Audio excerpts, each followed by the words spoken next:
فرد الغسل، فرد الغسل، فرد بیسو لکھا ہے ای المفروض الغسل، غسل میں جو چیزیں فرض کی گئی ہیں، فرض مصدر ہے اور اس میں مفعول کے معنی میں ہے، جو چیزیں غسل میں فرض کی گئی ہیں وہ کیا ہیں؟ سب سے پہلے غسل کیا ہے؟ الغسل بالضم اسم من الاغتسال، یہ اغتسال مصدر کی جگہ پر یہ استعمال ہوتا ہے، اغتسال مصدر کا نام ہے، جیسے اغتسل یغتسل اغتسال مصدر ہے، اغتسال جہاں غسل بھی بولا جاتا ہے، اور وہو غسل تمام الجسد، پورے جسم کو دھونے کو کہتے ہیں، واسم للماء الذی یغتسل بہ، اور اس پانی کو بھی کہتے ہیں جس سے غسل کیا جائے اسے بھی غسل کہتے ہیں۔ غسل کے فرائض میں سے المضمضۃ، کلی کرنا، نیچے معنی لکھا ہوا ہے اس کا، اسی کے نیچے غسل الفمی لا تحرک الماء قلیلا، منہ کو دھونا، یعنی کہ تھوڑا سا منہ کے اندر پانی پھیر لیں بلکہ پورے منہ کو اندر سے دھونا، اس کو مضمضۃ کہتے ہیں۔ المضمضۃ کا کیا مطلب ہوا؟ جی، والاستنشاق، اور ناک میں پانی کھینچنا، نشکن سے استنشاق، ناک میں پانی چڑھانا۔ یہ لکھا ہوا ہے کہ یہ جو دو ہے نا، کلی اور ناک میں پانی چڑھانا، امام شافعی کے نزدیک یہ سنت ہے، احناف کے نزدیک یہ فرض ہے۔ دو فرض ہو گئے، کلی کرنا اور تیسرا وغسل سائر البدن، اور پورے جسم کو دھونا، پورے جسم کو، پورے ظاہری جسم کو دھونا، سر کے بالوں سے لے کر پاؤں کے ناخنوں تک پورے جسم کو دھونا، یہ فرض ہے۔ اگر ذرا سی بھی کوئی جگہ جسم میں خشک رہ جائے گی جس تک پانی نہیں پہنچا تو غسل نہیں ہوگا۔ اس طرح منہ میں، پورے منہ میں پانی نہیں پہنچایا تو غسل نہیں ہوگا۔ ناک میں پانی چاہے، ناک کی یہ جو نرم جگہ ہے اس کو اندر سے دھونا یہ ضروری ہے۔ اگر کسی بندے نے پورا جسم تو دھو لیا لیکن کلی کرنا بھول گیا، غسل کر چکا، بعد میں اسے یاد آیا تو پھر کیا کرے گا؟ پھر کیا کرے؟ دوبارہ غسل کرے گا یا نہیں کرے گا؟ جو آزاد دھو چکا ہے وہ دھو چکا ہے، کلی کرنا، ناک میں پانی چڑھانا اگر رہ گیا تو یہی صرف بعد میں کر دے گا تو اس کا غسل مکمل ہو جائے گا۔ اب اس پر دلیل کہ وضو کا، دیکھیں اللہ تعالیٰ کا ارشاد ہے وَإِن كُنتُمْ جُنُبًا فَطَّهَّرُوا،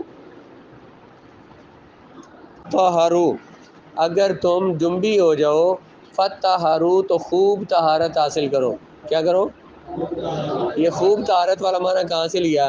فَطَّهَّرُوا، تو جو ہے یہ ڈبل ہے اور ہا میں پھر شد ہے، ہا پر ہا بھی ڈبل ہے، حروف کی زیادتی معنی کی زیادتی پر دلالت کرتی ہے۔ فَطَّهَّرُوا کا معنی خوب طہارت حاصل کرو۔ خوب طہارت کیسی ہو سکتی ہے؟ صابن زیادہ لگانے سے؟ پانی زیادہ گرانے سے؟ خوب طہارت کا مطلب ہے کہ جسم کے جن اعضاء تک پانی پہنچانا ممکن ہے وہاں تک پانی پہنچایا جائے۔ یہ غسل کا ایک ہی فرض ہے۔ ایک فرض کون سا ہے؟ کہ وضو کے جن اعضاء تک پانی، جسم کے جن اعضاء تک پانی پہنچانا ممکن ہے وہاں تک پانی، اس کو کیا بولتے ہیں؟ خوب طہارت حاصل کرنا۔ تو پورے ظاہری جسم پر پانی پہنچانا ممکن ہے کہ نہیں؟ منہ میں ممکن ہے اور ناک میں ممکن ہے، تو غسل کا فرض ایک ہی تھا۔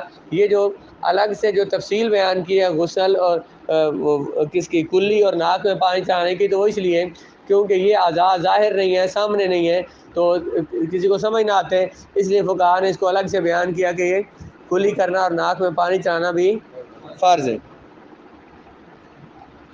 فَطَّهَّرُوا امر بالتطہیر علی وجہ المبالغۃ، حکم ہے کہ پاؤں کو دھونا ہے مبالغہ کے ساتھ، یعنی جتنا ممکن۔ وقت امکن المضمضۃ والاستنشاق، وہ ممکن ہے کیسے؟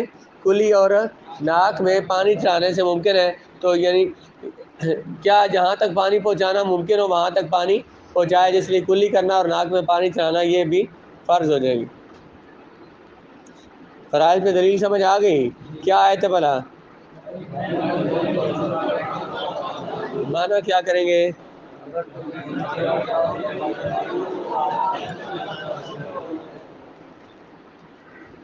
جمبی ہو جاؤ تو خوب طہارت کیسی ہوگی؟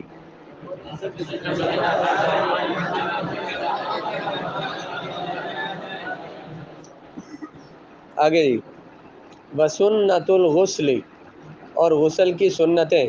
محصور کا لکھا ہوا ہے طریقۃ المسنونۃ فی الغسل، غسل کرنے کا مسنون طریقہ.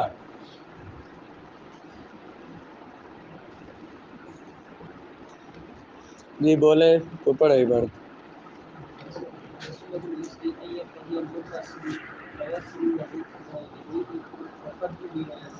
فرج، غسل کی سنت یہ ہے کہ غسل کرنے والا ابتدا کرے تو پہلے اپنے ہاتھ دھوئے اور اپنی شرمگاہ دھوئے.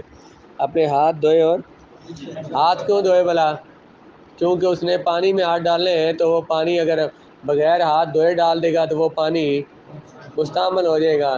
جس زمانے کے مسئلے لکھے گئے ہیں، کتابیں لکھی گئی، اس میں ٹوٹیاں نہیں ہوتی تھیں، تو ٹب سے، برتن سے، مٹ سے، گھڑے سے، بالٹی سے پانی نکالنا پڑتا تھا، تو اس لیے پہلے ہاتھ دھوئے گا.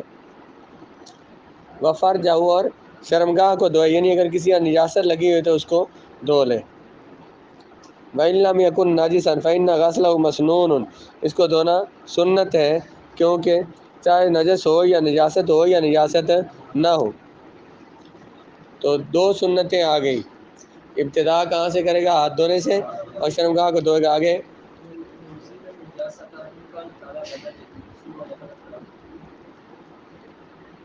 اور بدن سے پر اگر نجاست لگی ہو تو نجاست کو دھوئے گا، دور کرے گا. اگر بدن پر کہیں نجاست لگی ہو تو اس نجاست کو دور کر دے گا.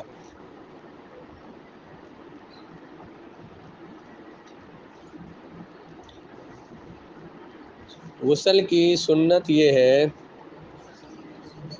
کہ شروع کرے غسل کرنے والا، بس دھوئے اپنے دونوں ہاتھوں کو اور اپنی شرمگاہ کو، اور زائل کرے نجاست کو اگر ہو نجاست اس کے بدن پر.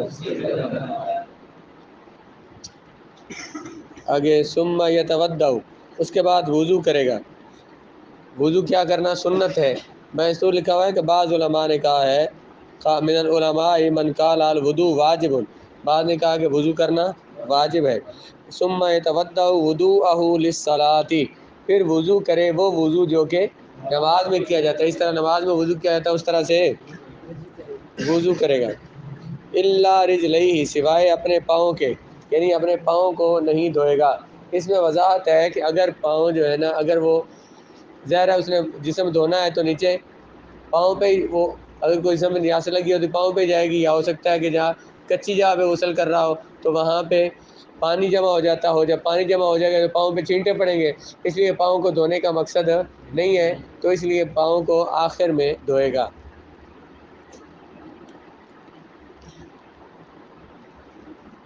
اور زائل کرے گا نجاست کو اگر ہو نجاست اس کے بدن پر.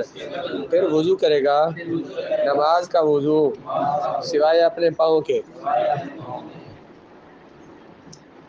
اس میں مسح کرے گا یا نہیں کرے گا، اس میں اختلاف ہے.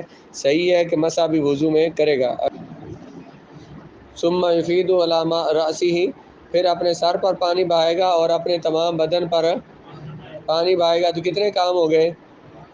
ہاتھ دھوئے اور شرمگاہ کو دھویا، نجاست اسے دھویا 3، نماز والا وضو کرے گا 4، اور اس کے بعد اپنے سارے سر پر اور اپنے سارے جسم پر 3 مرتبہ پانی ڈالے گا. آگے ثم یتنخى عن ذلك المکان، پھر اس جگہ سے الگ ہو جائے گا اور اپنے پاؤں دھوئے گا. وہ جگہ جہاں پہ پانی جمع ہے، جہاں سے پانی جمع ہے، جہاں پاؤں پانی کے اندر پڑے ہیں، اس جگہ سے الگ ہو جائے گا. فیغسل رجليه، اور اپنے پاؤں کو دھوئے گا. اس پر حدیث حاشیہ نمبر 20، حکت میمونۃ رضی اللہ تعالیٰ عنہ، اغتسال رسول اللہ صلی اللہ علیہ وسلم۔ حضرت میمونہ رضی اللہ تعالیٰ عنہ جو ام المؤمنین ہے، انہوں نے سرکار کے غسل کا طریقہ یہی بیان کیا۔ وَإِنَّمَا يُؤَخِّرُ غَسْلَ رِجْلَيْهِ، اپنے پاؤں دھونے کو مؤخر کرے گا، لِأَنَّهُمَا فِي مُسْتَنْقِعِ الْمَاءِ الْمُسْتَعْمَلِ، کیونکہ اس کے پاؤں ڈوبے ہوئے ہیں کہاں؟ مستعمل پانی کے میں، اس لیے پاؤں کو دھونا اسے کوئی فائدہ نہیں دے گا۔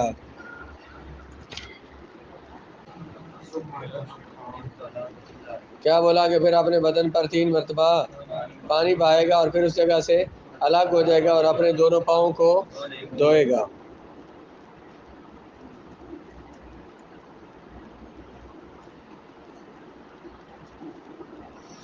آگے